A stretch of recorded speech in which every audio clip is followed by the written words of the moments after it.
अगर ट्रांसमीटर तुम्हारे कॉटेज में ना होता, कहीं और होता, तो मैं इसी वक्त मास्टर यूनिफॉर्म को सही सूरत हाल से आगाह कर देता। लिहाजा मुझे यहाँ मनीला आना पड़ा। इस वक्त तक बस्ती का नक्शा बदल गया था। अब ये तुम दोनों बताओगे कि नक्शा किस तरह बदल गया। मरजाना ने कहा, हम अपनी रिपोर्ट पेश कर चुके हैं। मरजाना, तुम्हारा झूठ साबित हो चुका है। मैं चशमदीद गवाह हूं कि तुमने एक बॉडीगार्ड को बचाने के लिए फ्राइट को वर्गलाया था। तुम पर दूसरा इल्जाम यह है कि तुम्हारी गफलत से एक अहम फिल्म चुरा ली गई। अब तुम बस्ती की तबाही की सही रिपोर्ट पेश करो। मास्टर तुम्हारी सजा में कमी कर देगा। मरजाना सोचने लगी, मैं क्या रिपोर्ट पेश करूं? मैं खुद नहीं जानती कि बस्ती में हुनरेजी किस तरह हुई। मैंने जो रिपोर्ट दी है वो हर तरह से मुकम्मल है। ये लोग सिर्फ इसलिए मुझसे बदजन है कि मेरी गफलत से फिल्म चुराएगी, और मैंने फ्राइट को मास्टर के हुक्म के मुताबिक ये मौका नहीं दिया कि वो शमत इमाल को हलाक कर देता। ऐनक वाले ने करहत आवाज में कहा, क्या सोच रही हो? मैं जवाब का इंतजार कर रहा हूँ। मैं जवाब दे चुकी हूँ। मोंटो, तुम क्या कहते हो? ऐनक वाले ने मुझे मोंटो कहकर मुखातिब किया। मैंने कहा, अगर सच बोलकर जान बच सकती है तो मैं सच बोलूंगा, और सच ये है कि मरजाना की रिपोर्ट हरफ बहरफ दुरुस्त है। उसने ऐनक के पीछे से हम दोनों को बारी बारी घूर कर देखा, फिर अपने आदमियों को स्विच बोर्ड की तरफ इशारा किया। उसके आदमी मेरी और मरजाना की कुर्सी के नीचे बिजली के तार लगाने लगे। वो खौफजदा होकर बोली, क्या तुम इलेक्ट्रिक शॉक पहुंचाकर हमें मार दोगे? उसने बड़े ही सर्द लहजे में कहा, नहीं, सिर्फ तुम दोनों इस बस्ती की तबाही का असल सबब जानते हो। जब तक हम ये सब नहीं जान लेंगे तुम्हें मरने नहीं देंगे। ज़हनी अजियतें पहुंचाकर हकीकत गुलवाएंगे। वो घबराकर मुझे देखने लगी। उसकी सोच कह रही थी, मैं किस तरह इन सजाओं से निजात हासिल करूं? अगर मैं ये कह दूं कि बस्ती में लड़ाई किस तरह शुरू हुई, मैं नहीं जानती। मैं कॉटेज के अंदर छुपी हुई थी, ये मोंटो जानता है, बल्कि ये मोंटो कर्नल का बॉडीगार्ड बहरूपिया है, तो इस तरह सच बोलने से शायद मेरी जान बच जाए। मैं परेशान हो गया कि वो कमबख्त अपनी जान बचाने के लिए मुझे बेनकाब करना चाहती है। मैंने फौरन इसकी सोच में कहा, लेकिन मुझे तस्वीर का दूसरा रुख भी देखना चाहिए। मास्टर का हुक्म था कि कर्नल की मौत का कोई चशमदीद गवाह जिंदा ना रहे, और मैंने अय्याशी की खातिर इस बॉडीगार्ड को जिंदा रखा। मास्टर को धोखा देने के लिए इसे मोंटो के रूप में यहाँ तक ले आई। मेरी सर्कस से तंजीम को बहुत बड़ा नुकसान पहुंच सकता है। मास्टर मुझे कभी जिंदा नहीं छोड़ेगा। उसकी दूसरी सोच ने परेशान होकर कहा, फिर मैं क्या करूं? ना इस तरह जान बच सकती है, ना उस तरह। फिर मैंने इसकी सोच में कहा, इसी तरह जान बच सकती है कि मैं अपने बयान पर कायम रहूं। ऐसी सूरत में सिर्फ एक ही इल्ज़ाम मुझ पर आयद होगा कि मेरे बैग से फिल्म चोरी हो गई, मगर अपने ही जासूस ने चुराई। कोई नुकसान नहीं हुआ। मुझे गफलत बरतने की थोड़ी सी सजा मिलेगी। वो कायल होगी कि अपने बयान पर कायम रहना चाहिए। ऐनक वाले ने पूछा। ऐनक वाले ने कहा, मैं आखिरी बार पूछता हूँ, सही रिपोर्ट क्या है? मरजाना ने कहा, सच बात हमेशा आखिरी होती है, इसके बाद कहने के लिए कुछ नहीं रह जाता। अच्छा, तो तुम दोनों रिवॉल्विंग चेयर पर बैठे हुए हो। स्विच ऑन होते ही ये कुर्सियां इतनी तेजी से घूमने लगेंगी कि तुम्हारी घूमती हुई खोपड़ियां सच उगलने पर मजबूर हो जाएंगी। वो बड़ी अजीब सी सजा दे रहा था। मैंने कहा, आप ये सजा देने से पहले हमारी उलझन दूर कर दें। प्लीज ये बताएं कि आपने मरजाना के साथ जापान से फिलिपाइन तक किस तरह छुपकर सफर किया था? उसने मरजाना की तरफ देकर पूछा। क्यों मरजाना? जापान से आते वक्त तैयारे में कितने आदमी थे? मरजाना बताने लगी। मैंने भी हिसाब किया। तैयारे का एक पायलट था, वो मारा गया। कर्नल और सुजुको के दिन भी पूरे हो गए। एक जापानी ऑफिसर भी बस्ती में मर गया। मैं और मरजाना जिंदा थे।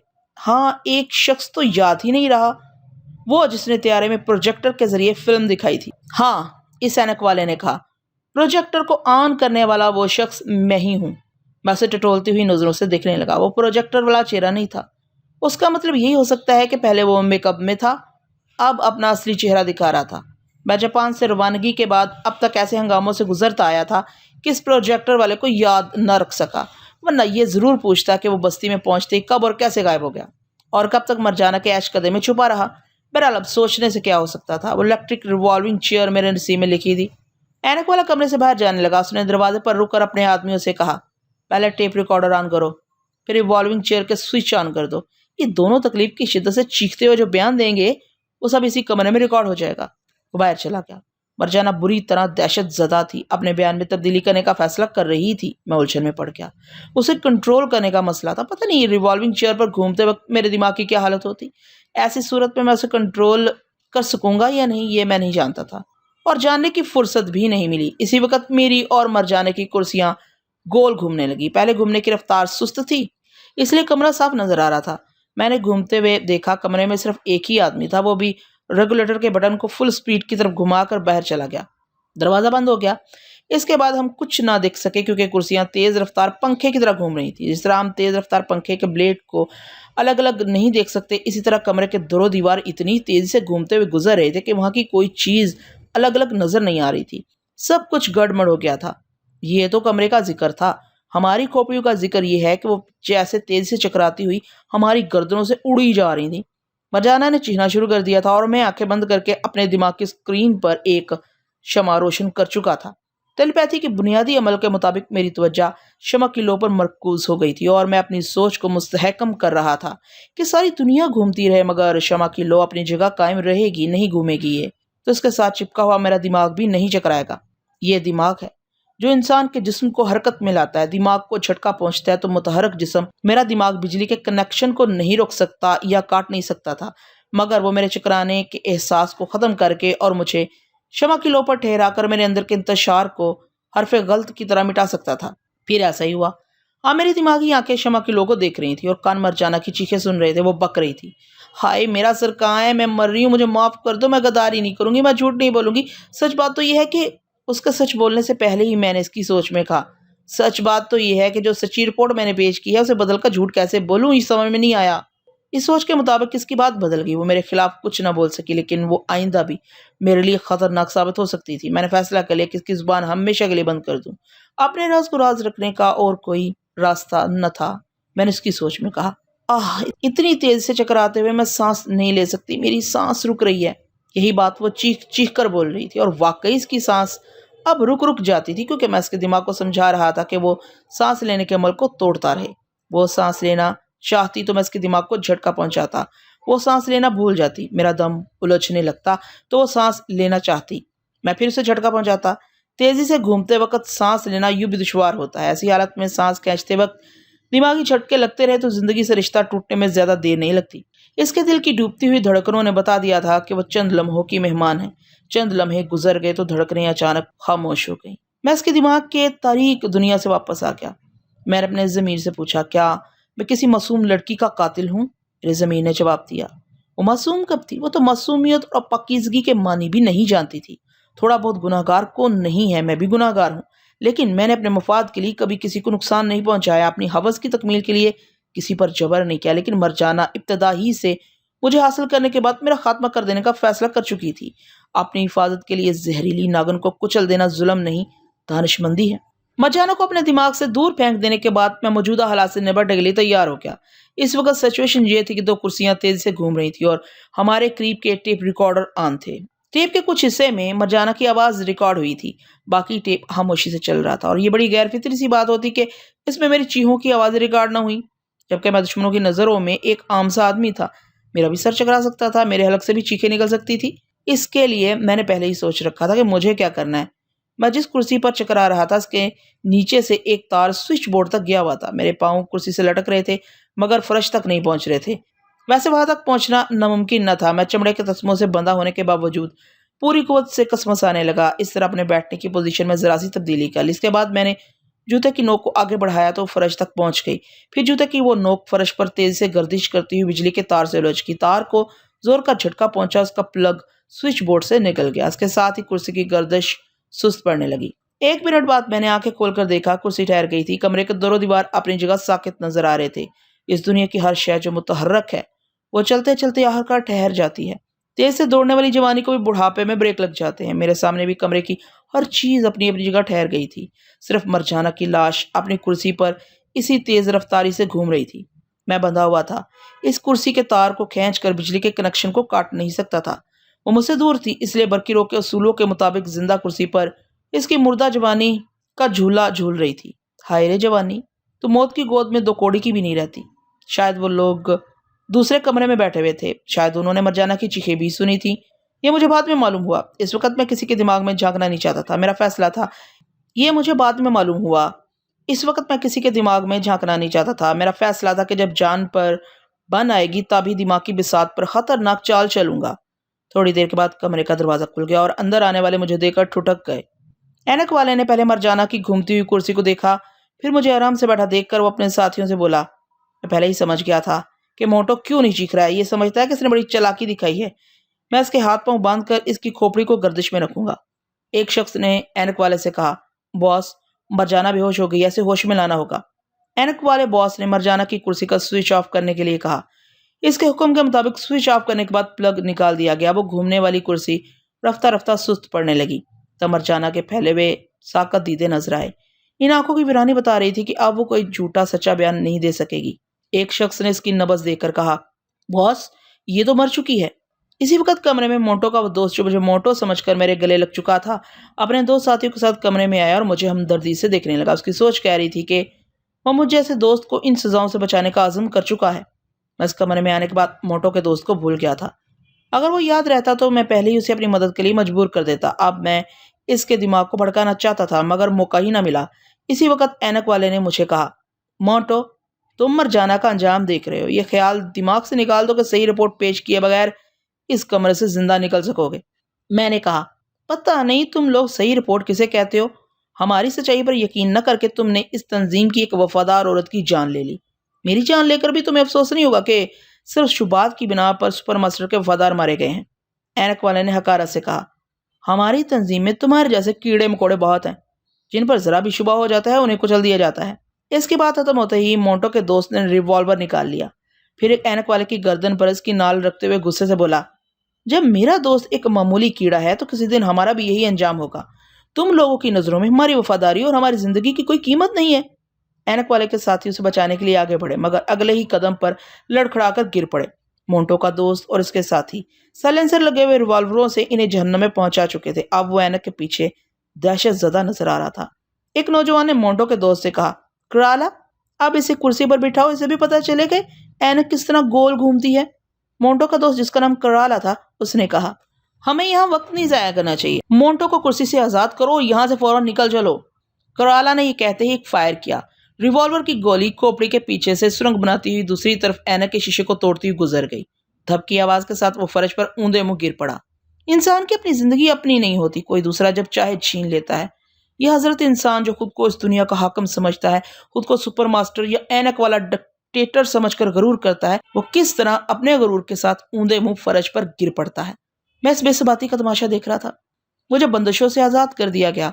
कुराला ने मुझे एक रिवॉल्वर देते हुए कहा, इसे रखो, इस शहर में सुपर मास्टर के कुछ वफादार अभी बाकी हैं, वो कहीं ना कहीं हमसे जरूर टकराएंगे। मैंने रिवॉल्वर लिया, फिर उसे सीने से लगाकर भींचते हुए कहा, कुराला, तुमने आड़े वक्त मेरे काम आकर दोस्ती का सबूत दिया है। इसने अलग होकर मेरे शाने पर हाथ मारते हुए कहा, तुम इतने संजीदा क्यों हो गए हो? तुम्हारी वो जिंदा दिली कहाँ गई? याद है मुझे कराला के बजाय करेला कहकर छेड़ते थे? मैंने हंसते हुए कहा, हालात ने मुझे संजीदा बना दिया है। मेरा हंसने को जी चाहता है, फिर ये सोचकर पछताता हूँ कि हमने अब तक तंजीम से वफादारी करके अपना वक्त और अपनी जवानी बर्बाद की है। हाँ मोंटो, अब मुझे भी अकल आ गया, मेरा अल्लाह भी यहाँ से भाग चलो। हमने इस कमरे में तमाम लाशों को लॉक कर दिया, फिर इस इमारत से बाहर आ गए। मैंने पूछा, अब हम कहाँ जाएंगे?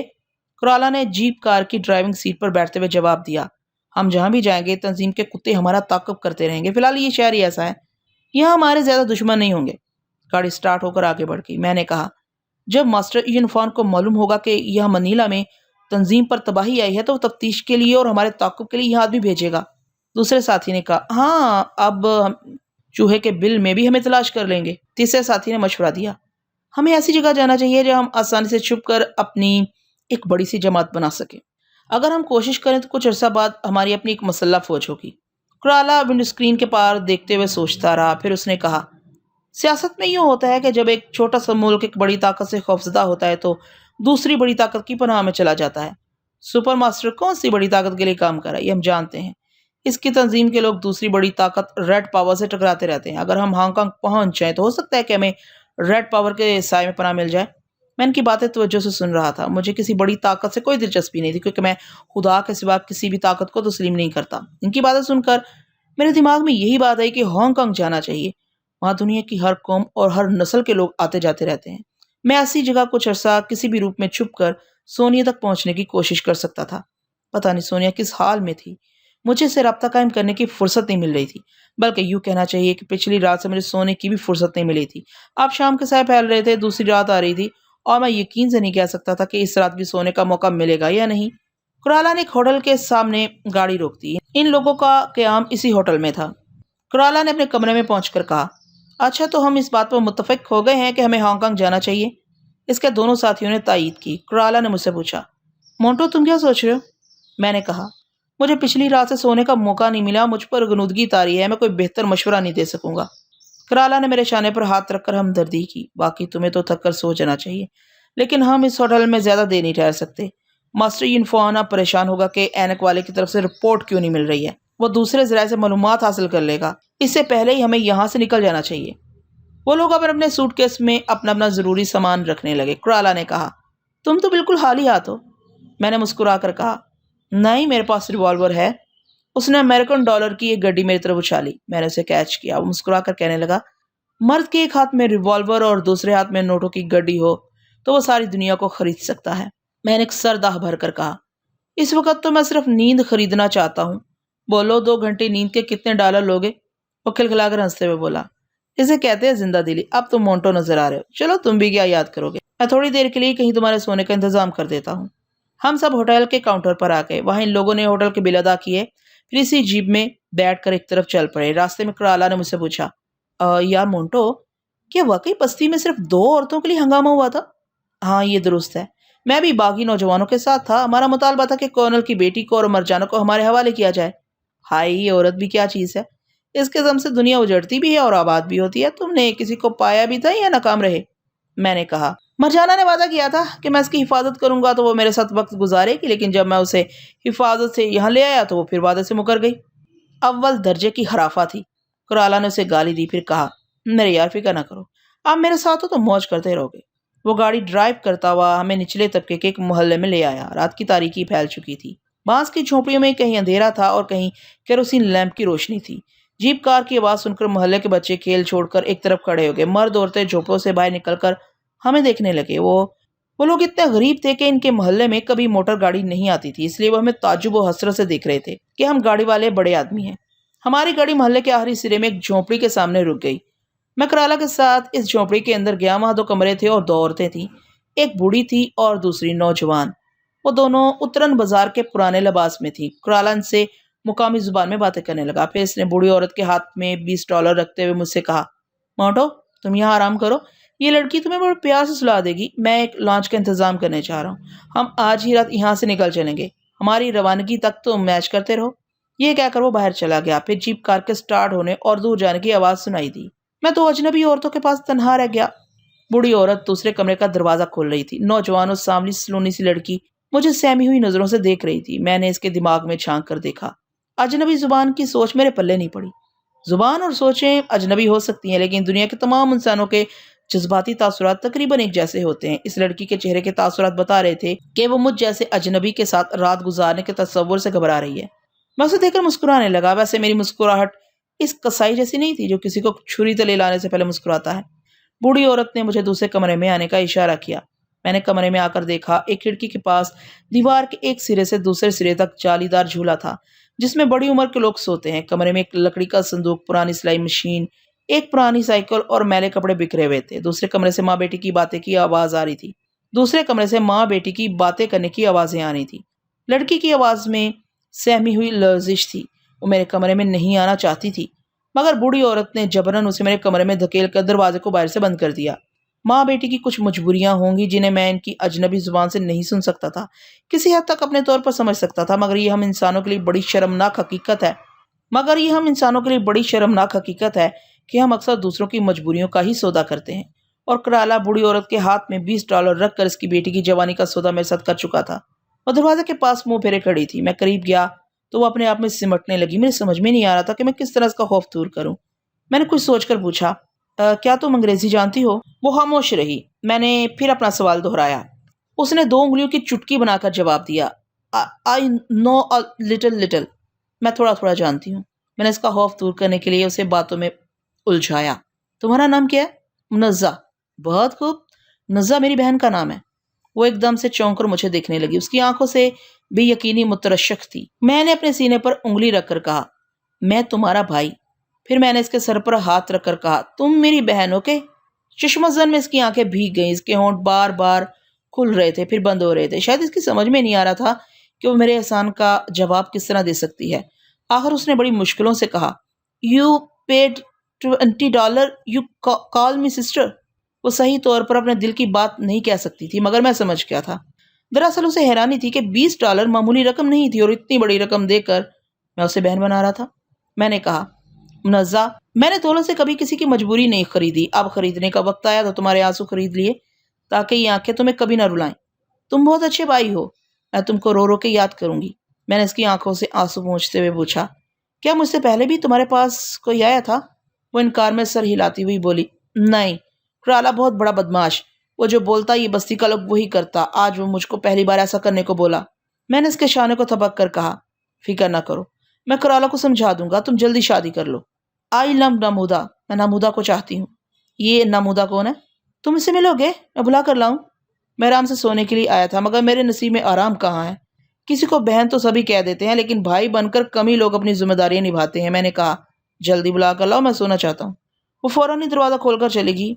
मैं जालीदार झूले पर आकर लेट गया। झूला आप ही आप होले होले हिलने लगा। मैंने आंखें बंद करके सोनिया की हैरियत मालूम की।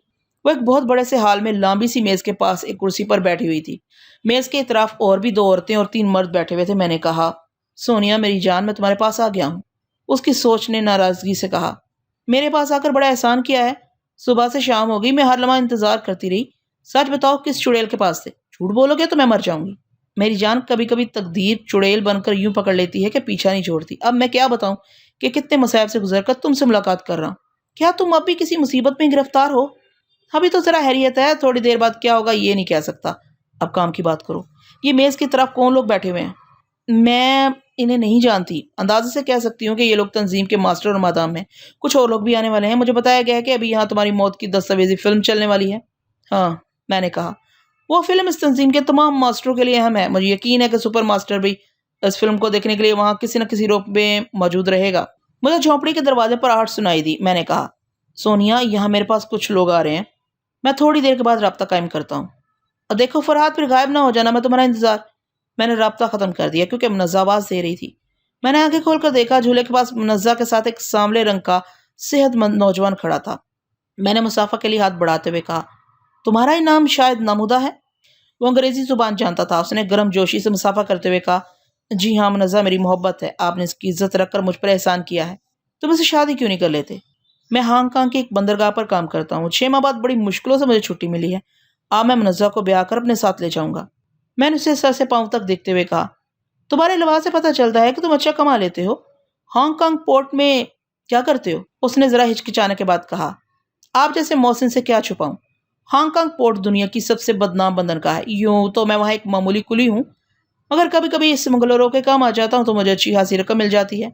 मैंने दिलचस्पी लेते हुए कहा, मैं भी हांगकांग जाने वाला हूँ। मुझे बताओ कि तुमसे वहाँ कब और कैसे मुलाकात हो सकती है। मैं कल मुनज़्ज़ा से शादी करूंगा और परसों से लेकर हांगकांग पहुंच जाऊंगा। आप कोलून की बंदरगाह पर स्टार फेरी के किसी भी आदमी से मेरा पता पूछ सकते हैं। वो कहते कहते रुक गया, फिर उसने कुछ सोचकर कहा, आप तो कराला के दोस्त हैं जहां तक मेरी मालूमात है। कराला एक बहुत ही खतरनाक ग्रोह से ताल्लुक रख, वो तो हांगकांग में बड़ा असर और रसूख वाला आदमी होगा। ऐसे में भला आपको मेरी क्या जरूरत पड़ सकती है? मैंने कहा, कराला ने मेरी खातिर इस खतरनाक ग्रोह से बगावत की है। अब हम वहाँ कुछ अरसा छुप कर जिंदगी गुजारेंगे।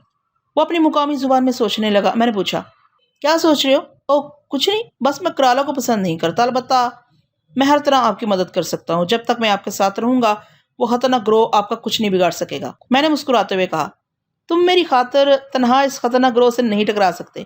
अगर ऐसा दावा करते हो तो इसका यही मतलब होगा कि तुम्हारे पास भी असर और रसूख की कमी नहीं है, या तुम्हारी पसे पुस्त कोई बहुत ही बड़ी ताकत है जिसका तुम्हें सहारा है। उसने कहा, हाँ, मेरी जरा सी बात पकड़कर मेरे मुतालिक दूर तक क्या सराई कर रहे हैं। मैं कोई पुरस्कार आदमी नहीं हूँ, बस ऐसा ही हूँ जैसा कि नजर आ रहा हूँ। गहरे आदमी की पहचान यही है कि इसमें गरूर नहीं होता, वो दूसरों के सामने खुद को बड़ी सादगी से पेश करता है। मैंने कहा, ठीक है, आदमी को सिर्फ आदमी ही नजर आना चाहिए, कोई मफूकुल फितरत महलूक नहीं बनना चाहिए। मैं हांगकांग पहुंचकर तुमसे जरूर मुलाकात करूंगा। अब मुझे सोने की इजाजत हो। वो मुसाफा करके रुखसत हो गया। मुनज़्ज़ा ने पूछा, भाई मैं झूला झुलाकर आपको सुला दूं? तुम्हारा भाई नन्हा बच्चा नहीं है। कमरे का दरवाजा बंद करके बाहर जाओ। मुझे यकीन है कि नमूदा बाहर तुम्हारा इंतजार कर रहा होगा। वो शर्माती मुस्कुराती हुई कमरे से बाहर चलेगी, फिर दरवाजे को बंद कर दिया। इसके जाने के बाद मैं आंखें बंद करके सोनिया को देखने लगा। अब वो बड़े हाल में नहीं थी। किसी छोटे से कमरे में एक इजी चेयर पर बैठी हुई थी। मैंने कहा, हेलो सोनिया, क्या बात है? तुम इस कमरे में तन्हा क्यों हो? उसने जवाब दिया, बड़े हाल में तुम्हारी फिल्म चल रही है। सुपरमास्टर का ख्याल है कि मैं तुम्हारी मौत का मंजर देखकर फिर रोते रोते बेहोश हो जाऊंगी, इसलिए मुझे इस कमरे में भेज दिया गया है। मैंने पूछा, क्या सुपरमास्टर बड़े हाल में मौजूद है? हाँ, इस तरह मौजूद है कि दूसरों को नजर नहीं आ रहा है। यानी तिलस्मी टोपी पहन रखी है? मजाक ना करो, वहां बड़ी मेज के करीब एक बहुत बड़ा कलर्ड शीशा लगा हुआ है। इस शीशे के पीछे वो एक माइक के सामने बैठा है। इसका चेहरा नजर नहीं आ रहा, वो महज एक साई की तरह नजर आ रहा है। तुमने कैसे समझा कि वो सुपरमास्टर है? इस तरह के जब शीशे के पीछे इसका साया नजर आया तो हाल के तमाम मास्टर और मादाम ताजीमन उठकर खड़े हो गए। जब वो बैठा तो सब बैठ के, जब वो हुक्म देता तो फौरन उसकी तमील की जाती। क्या इस तरह ये बात समझ में नहीं आती कि वही सुपरमास्टर है? हाँ ठीक है, आज मैं तुम्हारे दिमाग के जरिए सुपरमास्टर की आवाज भी सुन लूंगा। वो खुश होकर बोली, फिर तो तुम जल्द ही इसके दिमाग में घुसकर बैठ जाओगे। ये काम इतना आसान नहीं है सोनिया, मैं तुम्हें बता चुका हूँ कि जो योगा के माहिर होते हैं, मैं इनके दिमाग तक नहीं पहुंच सकता। और सुपरमास्टर ने पूरी एक योगा फौज बना रखी है। हो सकता है कि वो खुद भी योगा की मशकें करता हो। ये बात तो तुम इसके दिमाग में झांक कर मालूम कर सकते हो। तुम भूल रही हो, मैंने तुम्हें ये भी बताया था कि मेरी सोच की लहरें किसी योगा के माहिर के दिमाग तक पहुंचेगी तो सांस के एक झटके के जरिए फौरन इसे मालूम हो जाएगा कि कोई टेलीपैथी जानने वाला इसके दिमाग तक पहुंचने की कोशिश कर रहा है। यही वजह है कि मैं सुपर मास्टर और उसके किसी भी मातहत मास्टर और मदाम को छेड़ना नहीं चाहता। हाँ, फिर तो तुम्हें मास्टरों तक पहुंचने के लिए बड़े पापड़ बेलना पड़ेंगे। जो तकदीर में लिखा है उसे भुगतना ही पड़ेगा। अगर तुम्हें इनके करीब रहने का मौका मिले तो तुम रफ्ता रफ्ता एक एक मास्टर, मदाम और सुपर मास्टर के मतलब मालूमात हासिल कर सकती हो कि इनमें से कौन कौन योगा की मशकें करता रहता है। इन मालूमात पर तुम्हारी कामयाबी का इन्हिसार है। मैं आज इसे वो चंद सादों के लिए खामोश हो गई और दरवाजे की तरफ देखने लगी। उसकी सोच से पता चला किसने दरवाजे के करीब आहट सुनी थी। मैंने कहा, सोनिया, यकीनन तुम्हारी निगरानी की जा रही है। हाँ, शायद वो ये देखना चाहते हैं कि मैं कमरे में तनहा क्या करती रहती हूँ। मेरे चेहरे के तासुरात से मालूम कर सकते हैं कि मैं तुमसे सोच के जरिए गुफ्तगू कर रही हूँ। नहीं सोनिया, तुम चोरी चोरी मुझसे बातें कर रही हो, इसलिए एक चोर की तरह डर रही हो, वरना मेरी फिल्म देखने के बाद वो तुम्हारी इस चोरी को कभी नहीं पकड़ सकेंगे। जब इनकी मालूमात के मुताबिक फरहाद जिंदा नहीं, तो तुम किससे बातें करोगी? तुम ठीक कहते हो, मेरे दिल में बस यूं ही अंदेशा सा है। अच्छा, अब तुम बताओ, सुबह से क्या करते रहे और अब कहाँ से बातें कर रहे हो? मैं उसे अपनी दिन भर की आप बीती सुनाने लगा, लेकिन ये आप बीती वो पूरी तरह नहीं सुन सकी। एक शख्स ने कमरे का दरवाजा खोलकर कहा, मादाम सोनिया, आप हाल में तशरीफ ले आए। सोनिया का चेहरा फौरन ही गमों की अमाजगा बन गया, जैसे वो फरहाद की मौत का सोग मना रही हो। वो बड़ी थके हुए अंदाज में इजी चेयर से उठकर आहिस्ता आहिस्ता चलती हुई बड़े हाल में पहुंच गई। बड़ी सी मेज के इतराफ तंजीम के वो तमाम मास्टर और मादाम नजर आ रहे थे, दुनिया के मुख्तलिफ ममालिक से मेरी दस्तावेजी फिल्म देखने आए थे। एक तरफ दीवार पर एक छोटा सा स्क्रीन लगा हुआ था। सोनी ने कलर्ड शीशे की तरफ देखते हुए कहा, सुपर मास्टर, मैंने फरहाद से मिलकर तंजीम से गद्दारी की है। आप मुझे मौत की सजा दें, मगर मुझे एक बार फरहाद की फिल्म दिखा दें। मैं स्क्रीन पर इसकी मौत देखना चाहती हूँ।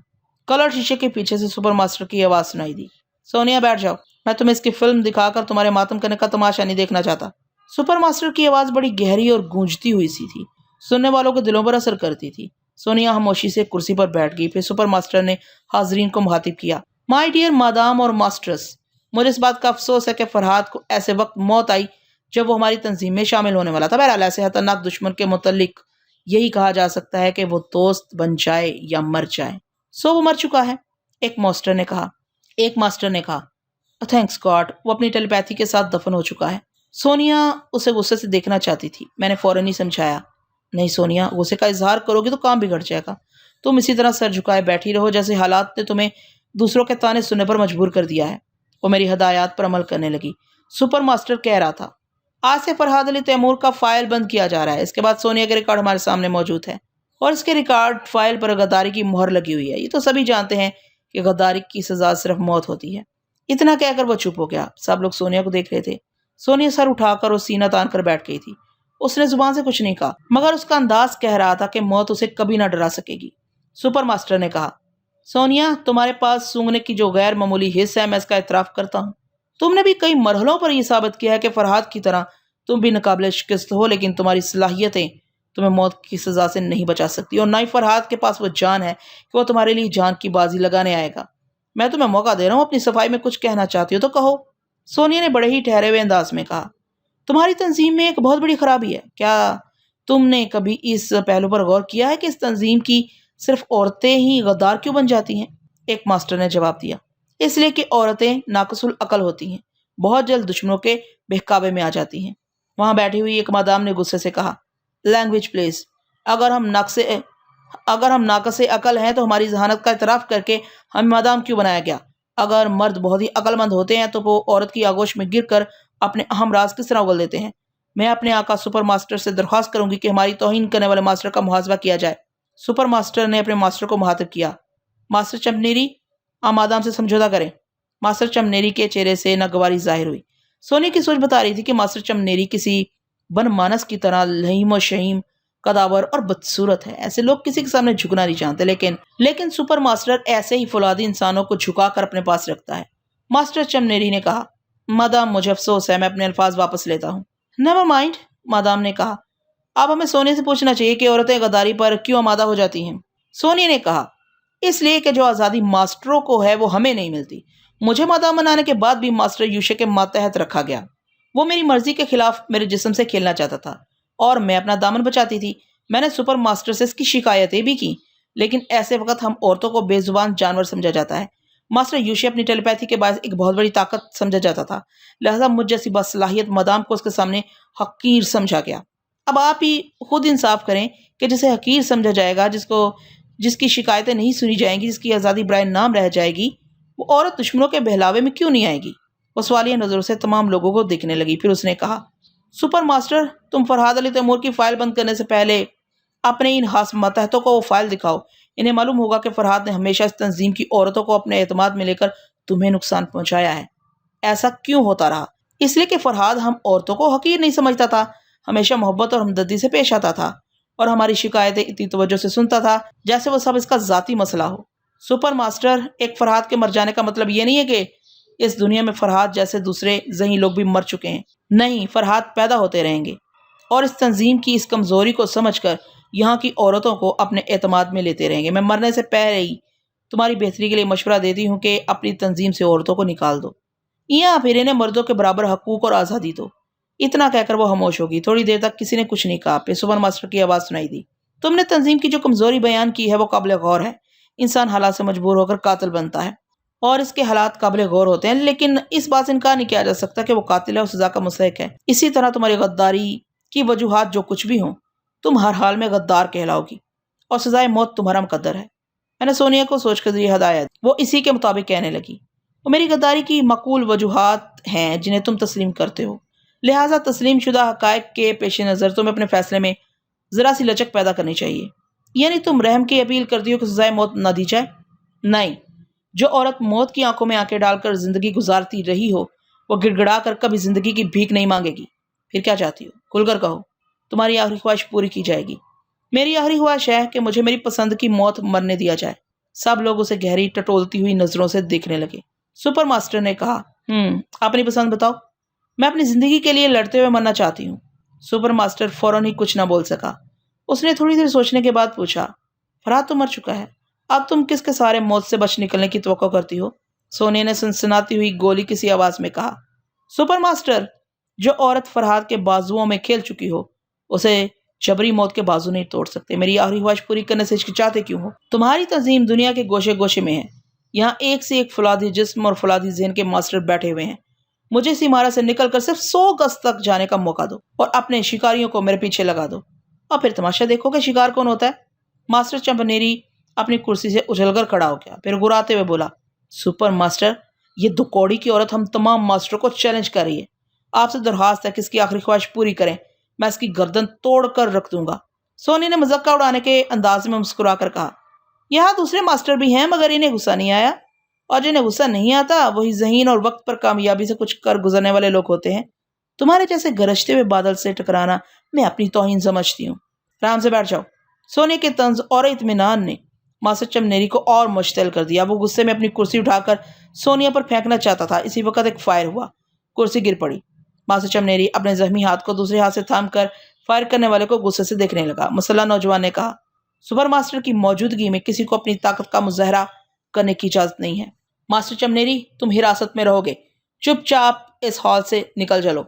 चमनेरी ने जख्मी शेर की तरह गुराते हुए अपने आसपास देखा। 4 नौजवान रिवॉल्वर लिए खड़े हुए थे। एक नौजवान हथकड़ी पहनाने के लिए आगे बढ़ा तो चमनेरी उसे काट खाने के अंदाज में इसकी तरफ घूम गया।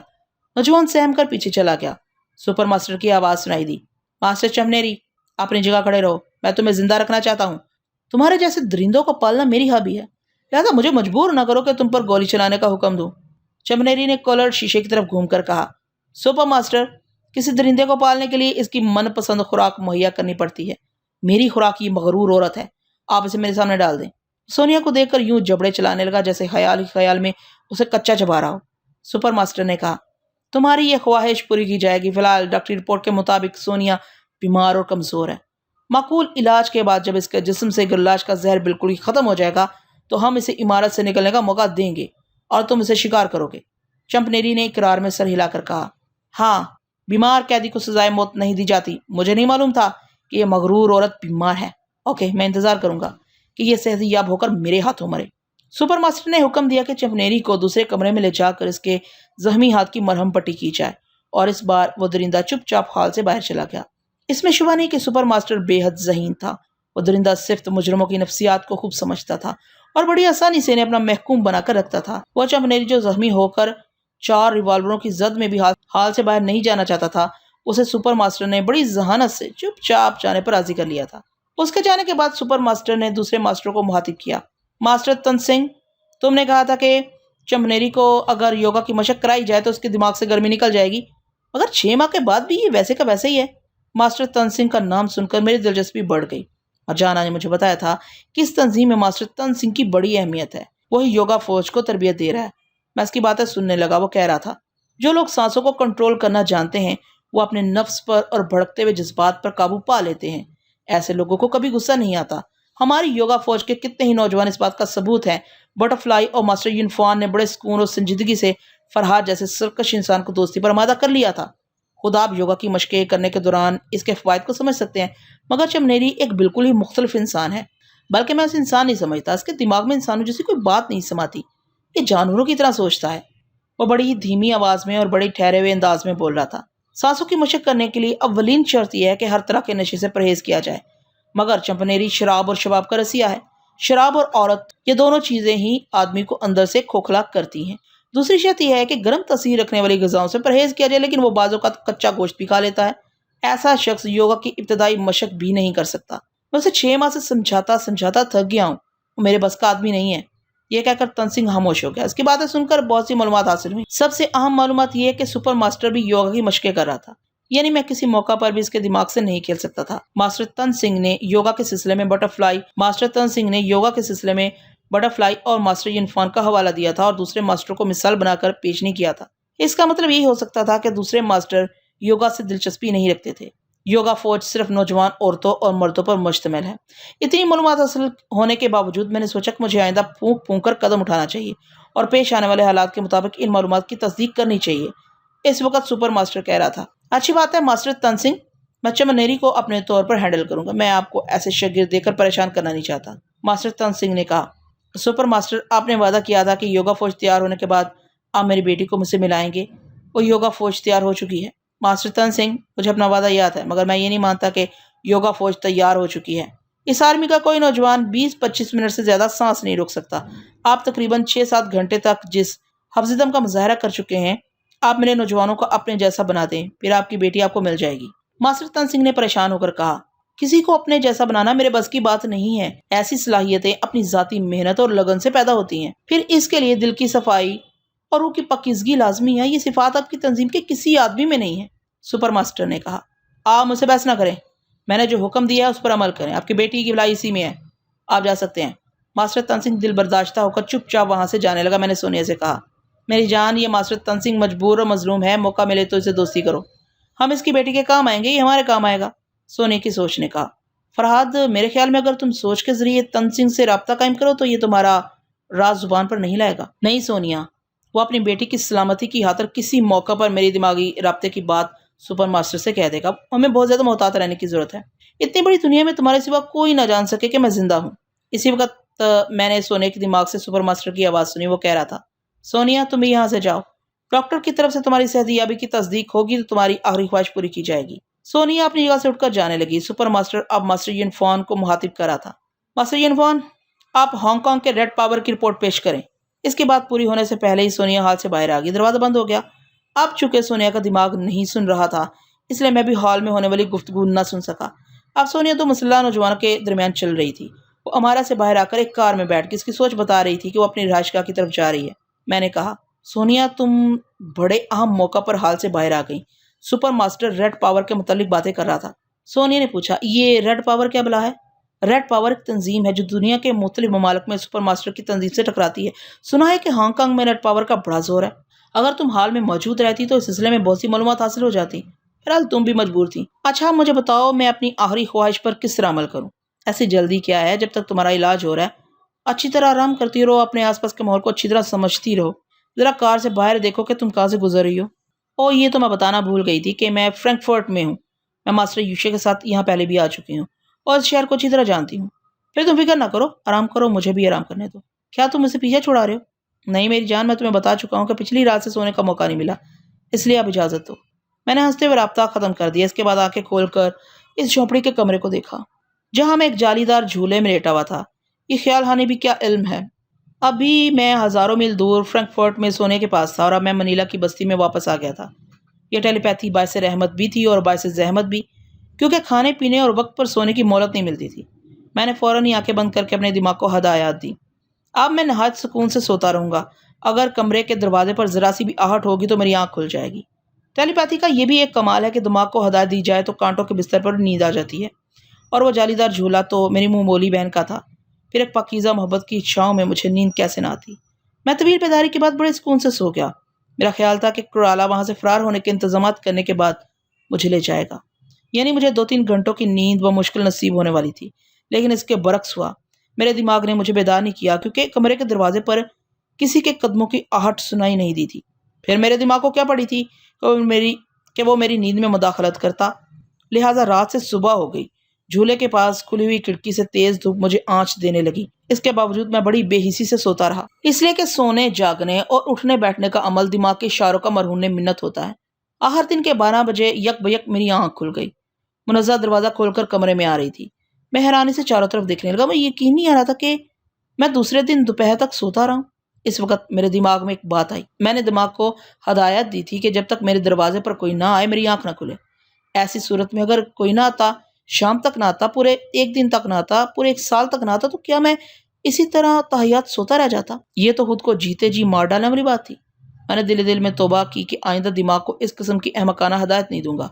मुनज़्ज़ा ने करीब आकर कहा, भाई मैं आपके जागने का इंतजार कर रही थी, इतनी देर हो गई, नबूदा मिलना चाहता है। उसने उल्टी सीधी अंग्रेजी में बड़ी मुश्किल से बात कही। मैंने कहा, नामुदा को यहाँ ले आओ। वो कमरे से बाहर चलेगी। अब मुझे ये फिक्र थी कि अब तक कुराला वापस क्यों नहीं आया। मैंने सोच के जरिए रब्ता कायम किया, इसका कहीं पता न था। मेरी सोच की लहरें ऐसे किसी शख्स को तलाश नहीं कर सकती जिसके पास जागता हुआ दिमाग ना हो। और कुराला की गुमशुदगी बता रही थी कि इसका दिमाग हमेशा के लिए सो चुका है। पता नहीं बेचारा कैसे मारा गया या तिबी मौत मारा गया। वो मुझे मोंटो समझकर मेरे बहुत काम आया था। मैं झूले से बाहर आ गया। नमूदा ने कमरे में आकर मुझसे मुसाफा करते हुए कहा, अब मैं घबरा रहा था कि पता नहीं आप क्यों इतनी देर तक सो रहे हैं, कि आपकी तबीयत ठीक नहीं है? मैं बिल्कुल ठीक हूँ, एक रात का जागा हुआ था, इस तरह नींद पूरी हो गई। अब कल से भूखा हूँ, लिहाजा पेट भरना चाहिए। मुनज़्ज़ा ने दरवाजे से देखा। मैं पेट पर हाथ फेर कर अंग्रेजी में कुछ कह रहा हूँ। वो नमूदा से मुकामी जुबान में कुछ कहने लगी। नमूदा ने मुझसे कहा, वो कह रही है कि आप गुस्ल वगैरह से फारिग हो जाएं, आपके लिए खाना तैयार है, मगर आपको यहाँ का खाना पसंद नहीं आएगा। मैं आपके लिए किसी बड़े होटल से खाना ले आता हूँ। वो जाने लगा। मैंने इसका हाथ पकड़ कर कहा, नहीं, मैं अपनी बहन के हाथ का खाना खाऊंगा, तुम होटल जाने की तकलीफ ना करो। इसने ये बात मुनज़्ज़ा को बताई तो वो खुशी से खिल उठी। इस वक्त मुझे मालूम हो रहा था कि किसी को खुश करके अपने दिल को भी कैसी खुशी हासिल होती है। अब गुस्ल करने का मसला था। मेरे चेहरे पर मोंटो का जो मेकअप था वो बुनियादी तौर से कमज़ोर था। गुस्ल करने के बाद इसकी कमज़ोरी ज़ाहिर हो जाती। नमूदा ने पूछा, आप क्या सोच रहे हैं? और कुछ नहीं, मैं समझ गया, आप शायद कुराला के बारे में सोच रहे हैं। हाँ, इसने पिछली रात आने का वादा किया था, अब वो कभी नहीं आएगा। किसी ने उसे और उसके साथियों को गोली मार दी है। मैं चौंक कर इसका मुंह तकने लगा और इस बहाने इसकी सोच को पढ़ने लगा। वो सोच रहा था, मैं मोंटो को नहीं बता सकता कि मेरे साथियों ने ही कुराला इसके साथियों को मार डाला है। मैंने इसकी सोच में पूछा, मोंटो भी कुराला का साथी है, मैंने इसे क्यों छोड़ दिया? उसकी सोच ने परेशान होकर कहा, वो बार बार यही ख्याल आता है कि मोंटो को भी नहीं छोड़ना चाहिए, मगर इसने मुनज़्ज़ा को बहन बनाकर इंसानी हमदर्दी और मोहब्बत की पक्कीज़गी का सबूत दिया, इसलिए मैं इसकी इज्जत करता हूँ। मैंने इसकी सोच में कहा, अगर मोंटो पूछे कि कुराला को किस दुश्मन की बिना पर कत्ल किया गया तो क्या मैं ये हकीकत बता दूं कि मैंने बात अधूरी छोड़ दी। इसकी सोच रवानी में कहती चली गई कि मेरा ताल्लुक रेड पावर की तंजीम से है। मैं कोलोन की बंदरगाह पर एक मामूली कुली के बेस में रेड पावर के लिए जासूसी के फ़राइज़ अंजाम देता रहता हूँ। मैंने कराला वगैरह को इसलिए मार डाला है कि वो हमारे बदतरीन दुश्मन थे और वो मेरी मुनज़्ज़ा की इज़्ज़त का सौदा करने आया था। नहीं, मैं मोंटो को ये हकीकत नहीं बताऊँगा। कराला इसका दोस्त था, उसे दुःख पहुँचेगा। मैं इसकी सोच को पढ़ रहा था और बज़ाहिर सर झुकाए यूँ खड़ा था जैसे कराला की मौत पर अफ़सोस कर रहा हूँ। अफ़सोस तो वाक़ई था, अगर नींद का मुझ पर गलबा ना होता तो मैं कराला के एहसान का बदला चुकाने के लिए इसे ज़रूर बचा लेता, मगर अब सोचने से क्या हो सकता था? मैं कराला की तकदीर से लड़ तो नहीं सकता था। नमूदा ने अफ़सोस का इज़हार किया। कराला आपका बेहतरीन दोस्त था, अगर मैं चाहे वारदात पर होता तो जान की बाजी लगाकर उसे बचा लेता। मैंने कहा, जिसके दिन पूरे हो जाते हैं उसे कोई नहीं बचा सकता। अब मुझे ये फ़िक्र है कि मैं हांगकांग किस तरह जाऊँगा। उसने मेरे शाने पर हाथ रखकर कहा, आप फ़िक्र न करें, मैं आपको वहाँ पहुँचा दूँगा। शर्त ये है कि आप इस झोंपड़ी से बाहर ना निकलें। कराला के दुश्मन आपको तलाश कर रहे हैं। कराला का दुश्मन तो वो खुद ही था। हाँ, ये भी हो सकता था कि सुपर मास्टर की तंजीम के लोग इस मोंटो को तलाश कर रहे हैं, जो एक बस्ती तबाह होने के बाद मजाना के साथ मनीला आया था और ऐनक वाले जासूस को और इसके साथियों को कत्लेआम करने के बाद कराला के साथ फरार हो गया था और वो मोंटो में ही था। मैं गुस्ल करने के लिए कमरे के पीछे बाथरूम में चला गया। बाथरूम भी बांस की दीवारों से बनाया गया था।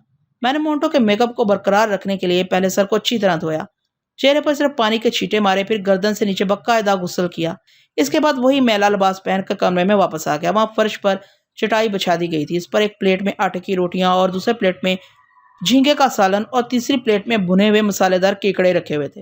नामुदा ने मेरे लिबास को देखकर कहा, मुझे नहीं मालूम था कि आपके पास एक ही लिबास है। आप रोटी खाएं, मैं आपके लिए दूसरा लिबास अभी लाता हूँ। वो बाहर जाने लगा। मैंने कहा, नामुदा, अभी तुमने कहा था कि बाहर दुश्मन मुझे तलाश कर रहे होंगे। तुम्हें ये नहीं मालूम कि जिस तंजीम से मैं बगावत करके यहाँ पहुंचा हूँ, इस तंजीम के रिकॉर्ड रूम में मेरा मुकम्मल रिकॉर्ड और तस्वीरें मौजूद। मैं ये कहना चाहता हूँ कि हांगकांग में भी दुश्मन मेरा पीछा नहीं छोड़ेंगे। नामुदा ने कहा, ये बात मैं भी समझता हूँ, फिक्र ना करें। हांगकांग में मेरे जानेसार दोस्तों की कमी नहीं है, हम सब तुम्हारी हिफाजत करेंगे। मैंने फौरन इसकी सोच में पूछा, लेकिन इस मोंटो की हिफाजत करने की जिम्मेदारी अपने सर लेने से क्या फ़ायदा होगा? ठीक है कि इसने मुनज़्ज़ा को अपनी बहन बनाया है। इस नेकी के सिले में से ये मशवरा दे सकता हूँ कि वो हांगकांग जाने की बजाय किसी दूसरे मुल्क चला जाए। दूसरी जगह वो ज़्यादा महफूज रहेगा। उसकी सोच ने कहा, नहीं नहीं, मैं ऐसे ये मशवरा नहीं दूंगा। आखिर क्यों नहीं दूंगा? इसे जानबूझकर खतरे की जगह ले जाना और फिर इसकी हिफाजत करना कहाँ की दानिशमंदी है? वो झुझलाकर सोचने लगा, और मैं ये बात क्यों भूल जाता हूँ कि इसे हांगकांग ले जाने में हमारा फ़ायदा है। मास्टरों की तंजीम के लोग मोंटो को वहां देखकर उसे गिरफ्तार करने या मार डालने के लिए इस पर बार बार हमले करेंगे और हमारे रेड पावर की नज़रों में आते रहेंगे। मुझे अपने फैसले पर कायम रहना चाहिए। मैं मोंटो को ज़रूर हांगकांग ले जाऊंगा। अपनी सोचों में उलझा हुआ था। मैंने पूछा, नमूदा, किस उलझन में पड़ गए हो? पहले तो वो चौंक गया, फिर उसने जल्दी से बात बनाई। मैं सोच रहा हूँ आपके लिए किस किस्म का लिबास मुनासिब होगा। मैंने चटाई पर बैठते हुए कहा, ऐसा लिबास जिसे पहनने के बाद मुझे दुश्मनों की नज़र ना लगे। पहुंचता हुआ कमरे से चला गया। मैं झींगे के सालन से रोटी खाने लगा। नज़्ज़ा ने मेरी तरफ केकड़े की डिश बढ़ाई तो मैंने कहा, मैं केकड़े नहीं खाता। This is very tasty. वो अटक अटक कर बोलने लगी, बड़ा लजीज सालन है। मैंने कहा, सुना है सुअर का गोश्त भी लजीज होता है और शराब भी मज़ा देती है, लेकिन ये ज़रूरी तो नहीं कि हर मज़ेदार चीज़ को चखा जाए। क्या तुम शराब नहीं पीते? मैं ये कहना ही चाहता था कि मुसलमानों के लिए ऐसी चीज़ें हराम हैं, मगर फ़ौरन ही याद आ गया कि मैं मोंटो के रूप में बातें कर रहा हूँ। नहीं नज़्ज़ा, मैं ऐसी चीज़ें इस्तेमाल नहीं करता जो नशा लाती और बहकाती हैं। तुम भी बहुत अच्छी हो। क्या आज तुम्हारी शादी है? वो एकदम से शर्मा गई, फिर मुस्कुराती हुई मेरे पास से उठकर दूसरे कमरे में चली गई। उसके जाते ही मैंने सोनिया को कॉल किया। हेलो सोनिया, क्या बात है? तुम बिल्कुल सुस्त पड़ी हुई हो? हाँ, अभी थोड़ी देर पहले मेरे जिस्म से जहर आलूद खून निकाल कर दूसरा खून दिया गया है। डॉक्टर तजुर्बा कर रहे हैं ऐसे तरीक़ेकार से मेरे ब्लड को कितनी जल्दी रिफाइन किया जा सकता है। तुम्हारा क्या ख्याल है? क्या दयानतदारी से तुम्हारा इलाज किया जा रहा है? हाँ, डॉक्टर मुखलिस है। ये तुम कैसे कह सकती हो? ऐसे कि मैं अपने लिए रास्ते हमवार कर रही हूँ। सबसे पहले मैंने डॉक्टर को ही हमवार किया है। बेचारा, आखिर आदम की औलाद है, मुझसे इश्क करने लगा है। अल्लाह रहम करे बेचारे पर। ऐसा क्यों कह रहे हो? इसलिए कि तुम पर आशिक होने के बाद वक्त पर खाना सोना नसीब नहीं होता। मरहूम फरहाद की जिंदा मिसाल मौजूद है। वो हंसती हुई बोली, डॉक्टर भी यही कहता है कि अब उसे भूख नहीं लगती, सोने के लिए बिस्तर पर लेटता है तो मैं चली आती हूँ। क्या बिस्तर पर? शट अप गलीज कहीं के, तुम संजीदगी से बातें नहीं करोगे? मैंने सर दाह भर कर कहा, बहुत दिनों से फुर्सत में गैर संजीदा होने का मौका मिला और तुम डांट रही हो। चलो संजीदा हो जाता हूँ। नहीं फरहाद, तुम्हारी जिंदा दिली अच्छी लगती है। काश के तुम इस वक्त मेरे पास होते। मैं तुम्हारे पास हूँ, तुम्हारे करीब बिस्तर पर हूँ, तुम्हारे दिल और दिमाग की चोर तन्हाई में हूँ। ज़रा अपने बदन की एक एक मिठास को टटोलो तो मालूम होगा कि ये मिठास खुर्दा कहाँ नहीं है। वो जज्बातों से निहाल होकर तकिए को सीने से लगाकर भींचने लगी। मैंने कहा, हो चुकी काम की बातें मेरी जान, वो तकिया है। वो मुँह छुपाकर बोली, निकल जाओ मेरे दिमाग से वरना अच्छा नहीं होगा। वही चला जाऊंगा, काम की बातें तो कर लो। कोई बात नहीं है, शाम को मुलाकात करना, जाओ भागो यहाँ से। मैं भागकर झोंपड़ी में वापस आ गया। झींगे का सालन और रोटियां खत्म हो चुकी थी। बहुत दिनों के बाद मैंने घर का खाना पेट भरकर खाया था। मैं चटाई पर से उठकर झूले में आकर आराम से लेट गया। रावी चैन लिखता है। मैं इस लिखे पर अमल कर रहा था। आराम से लेटने के बाद नमूदा का ख्याल आया। मैं इस ख्याल की डोर को थाम कर दिमाग की स्क्रीन पर उसे देखने लगा। अपनी शादी की तैयारियों में मसरूफ था। बुद्धमत के एक छोटे से मंदिर में किसी बख्शू से बातें कर रहा था। चूंकि मुकामी जुबान में गुफ्तगू हो रही थी, इसलिए मैंने अंदाजा लगाया कि शायद शादी के ही सिलसिले में बातें हो रही थी। कुछ देर के बाद वो अपने एक साथी के साथ मंदिर से बाहर आया। उससे भी वो मुकामी जुबान में बातें करता रहा। इन हालात में अगर मैं उसे अंग्रेजी जुबान की तरफ माइल करता तो वो इसके लिए गैर फितरी सी बात होती। इसलिए मैं थोड़ी देर तक इंतजार करता रहा कि वो तनहा होगा तो मैं इसकी सोच को अंग्रेज बनाऊंगा।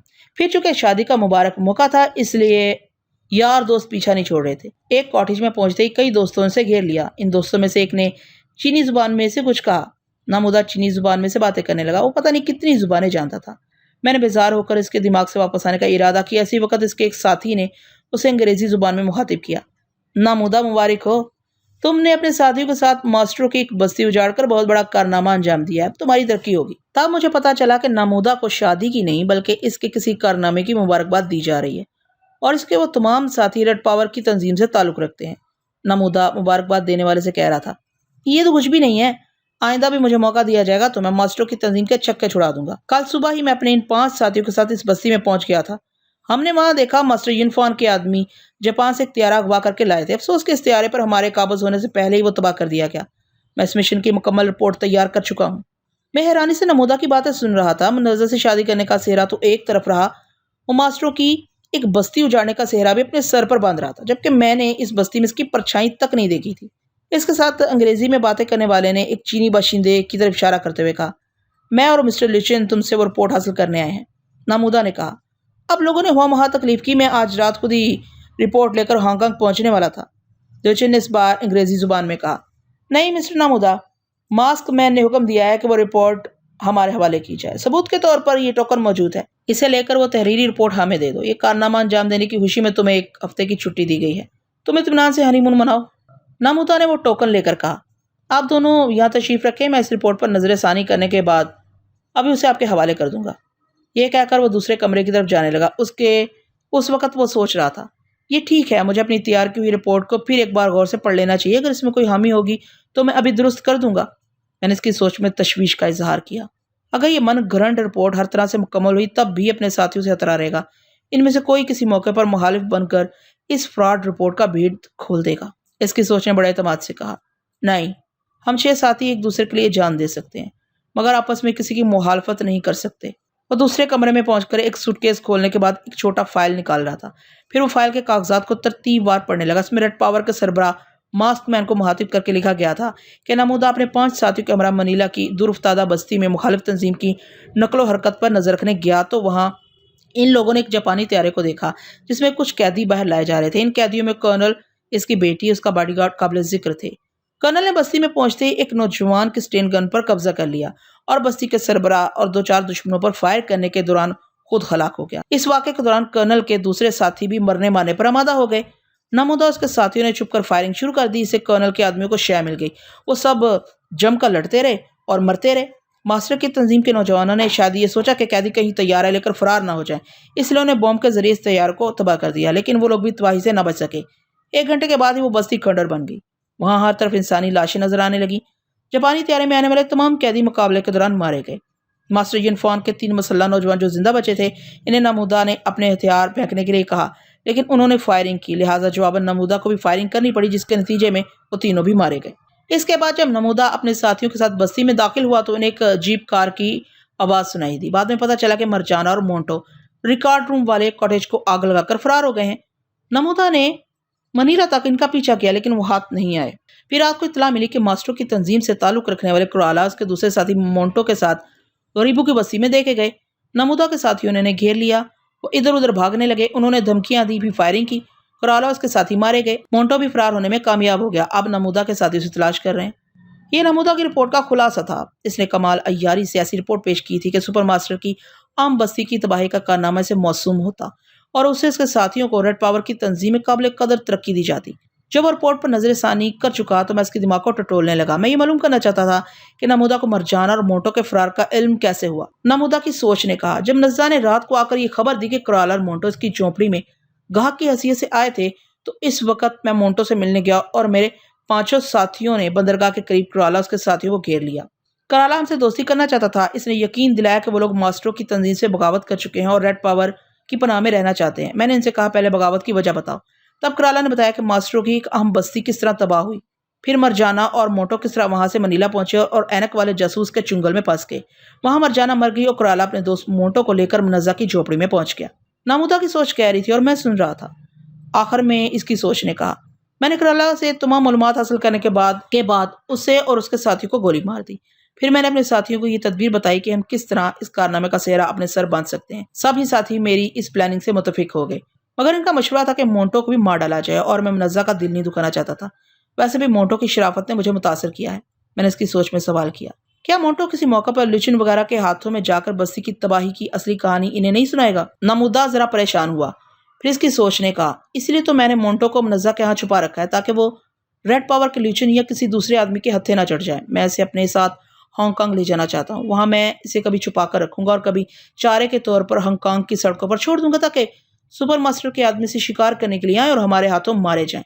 मैंने फिर इसकी सोच में कहा, मोंटो इतना नादान नहीं है कि वो हांगकांग पहुंचकर मेरे इस खतरनाक खेल को समझ लेगा। वो एतमाद से सोचने लगा, भला से मोंटो मेरे इस खतरनाक खेल को समझ ले, वो मेरी हकीकत जानने के बाद भी मुझसे दुश्मनी नहीं करेगा, क्योंकि वो मुनज़्ज़ा को बहन बना चुका है। मैं मोंटो के टाइप को अच्छी तरह समझता हूँ। ऐसे लोग अपनी बहनों के सुहाग को सलामत रखने और उसे मामूली नुकसान से बचाने के लिए भी जान की बाजी लगा देते हैं। वो कमबख्त मेरे मतलब सही राय कायम कर रहा था। मैं खुद इस हकीकत को समझ रहा था कि नमूदा कभी दुश्मन बनकर सामने आएगा तो मैं मुनज़्ज़ा की खातिर उसे तरह दे जाऊंगा। मेरे दिमाग में एक बात यह भी आई कि मैं मुनज़्ज़ा को शादी से पहले होशियार कर दूं, उसे बता दूं कि नमूदा कितना चालबाज है, लेकिन मोहब्बत अंधी होती है। मुनज़्ज़ा को लाख समझाने के बावजूद उससे अपने नमूदा में कोई खराबी नजर नहीं आएगी। मैं सोच के जरिए भी मुनज़्ज़ा को उसके महबूब से बदजन नहीं कर सकता था, क्योंकि वो अंग्रेजी नहीं जानती थी और मैं इसकी जुबान से नावाकिफ था। नमूदा रिपोर्ट का वो छोटा सा फाइल लेकर दूसरे कमरे में वापस आ गया। लुचिन अपने अंग्रेज साथी के साथ बैठा काफी पी रहा था। इनके आसपास नमूदा के हमराज और जानसार दोस्त भी हुशकपियों में मसरूफ थे। लुचिन ने वो फाइल खोलकर उस पर एक सरसरी नजर डाली, फिर काफी खत्म करने के बाद वहां से जाने के लिए उठने लगा। नमूदा ने कहा, ये मिस्टर लुचिन, मैं एक हफ्ते की छुट्टी अपनी बीवी के साथ हांगकांग में गुजारना चाहता हूँ, इसलिए आज रात ही। लुचिन ने इसकी बात काट कर कहा, तुम मुझे अपना प्रोग्राम ना बताओ, मैंने तुम्हें मास्क मैन का हुक्म सुना दिया। इसके हुक्म के मुताबिक तुम्हें इसी जगह एक हफ्ते तक घरेलू जिंदगी गुजारनी है। वो कुछ सोचकर ही तुम्हें इस बस्ती तक महदूद रहने का हुक्म दे रहा है। तुम्हारी रिपोर्ट के मुताबिक मोंटो नामी शख्स फरार हो गया। क्या वो तुम्हारे लिए खतरा नहीं बन सकता? बेशक, लेकिन खतरात से खेलना ही हमारा काम है। मास्क मैन जिस खेल की इजाजत न दे उसे तुम नहीं खेल सकते। लेकिन मिस्टर ल्यूचन, अगर मोंटो मनीला में मौजूद है तो यह खेल खुद ब खुद शुरू हो जाएगा। होने दो, जब तुम अपने 5 साथियों के साथ मास्टरों के एक अहम अड्डे को तबाह कर सकते हो, तो यहाँ इस तंजीम के बाकी मादा लोगों से भी निपट सकते हो। वो फाइल उठाकर अपने अंग्रेज साथी के साथ वहां से चला गया। नमूदा झुंझलाकर सोचने लगा, क्या मुसीबत है। मोंटू को तो मैंने छुपा कर रखा है, वो मेरे लिए क्या खतरा बनेगा। मुझे यहाँ एक हफ्ते तक वहां बोर होना पड़ेगा। इतना सोचने के बाद वो अपनी जुबान में अपने दोस्तों से बातें करने लगा। मैं इसके दिमाग से वापस आ गया। वो एक हफ्ता वहां गुजारने वाला था, यानी इसके साथ मैं भी इसी बस्ती में या इसी झोंपड़ी में कैदी बनकर रहने वाला था। अब ये फैसला करना था कि मुझे नमूदा के फैसले के मुताबिक वहां रहना चाहिए या अपनी मर्जी के मुताबिक कोई कदम उठाना चाहिए है, क्योंकि अपनी मर्जी से नुकसान पहुंचे तो हम किसी को जिम्मेदार नहीं ठहरा सकते। मैंने अपना नफा नुकसान सोचा, फिर यही मुनासिब नजर आया कि मैं एक हफ्ता तक नमूदा की मर्जी के मुताबिक जिंदगी गुजारूं। आवारा पंछी की तरह भटकते भटकते कभी तो थकन महसूस होती है। तकदीर से सुस्ताने का मौका मिले तो जरूर आराम करना चाहिए। इस झोंपड़ी में चुप कर रहने का एक बड़ा फायदा ये भी था कि अब मुझे अपनी जात से ज्यादा सोनिया की फिक्र थी। पता नहीं डॉक्टर इसे कब सेहतयाब हो जाने की सनद देता और सुपर मास्टर इसके लिए सजाए मौत का दिन मुकर्रर कर देता। इन हालात में मैं हमेशा इसके दिमाग में मौजूद रहकर इसकी हिफाजत कर सकता था। इस मकसद के लिए गोशे तन्हाई लाजमी थी और इस झोंपड़ी से बेहतर तन्हाई और सुकून कहीं नसीब ना होता। मैंने रिस्ट वॉच में वक्त देखा। 2:25 हुए थे। सोनिया से शाम को मिलने का वादा था और मेरे पास इसके सिवा कोई काम न था कि मैं किसी न किसी की सोच की नगरी में सैर करता रहूं। लिहाजा मैं शाम से पहले ही सोनी के दिमाग में झांकने लगा। मैंने उसे अपनी बंद आंखों के पीछे देखा। वो डॉक्टर से रोमांस कर रही थी। सोनिया जैसी मार धाड़ वाली औरत से रोमांस का तस्वर नहीं किया जा सकता, लेकिन इस बेचारे डॉक्टर ने सोनिया के इस खौफनाक पहलू को नहीं देखा था कि वक्त आने पर वो किस तरह मौत के फरिश्ते के पर नोच कर फेंक देती है। वो डॉक्टर तो इसके ज़ाहरी रंग रूप और इसकी दिल लुभाने वाली अदाओं पर हजार जान से आशिक हो गया था और इस वक्त भी वो शर्मीली अदाओं से नजरें झुकाए बिस्तर पर नीम दराज थी। वो डॉक्टर इसके हाथ को यूं थामे बैठा था जैसे नब्ज टटोल रहा हो। उसने आहिस्तगी से कहा,